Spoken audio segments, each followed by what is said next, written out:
Et godt fotografi af et menneske, lad os tage et portræt, skabes ved tillid og tryghed. Og det er også en del af at være en god fotograf, det er at kunne give noget af sig selv og skabe det her tillidsfulde rum, sådan så du kan få et portræt, hvor mennesket, du portrætterer, blotter sig og viser autenticitet. Jeg lever meget visuelt. Jeg ser alt i billeder og i tabloer og i former og farver. Så det er jo super vigtigt, at man respekterer fotografens professionelle arbejde, lige så vel som alle former for kunst. Jeg synes, der er en kæmpe forskel på at dele foto og stjæle foto.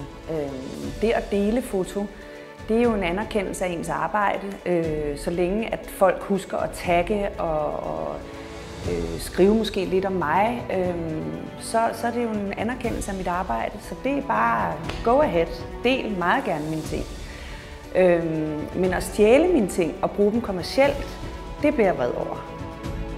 Det kræver jo enormt meget forberedelse at lave et portræt.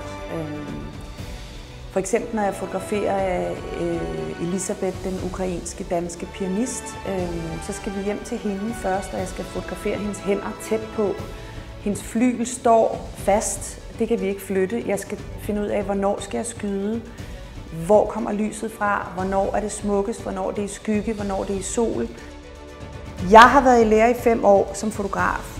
Jeg har været i New York i 3 år og arbejdet hos verdens bedste fotografer for at videreuddanne mig.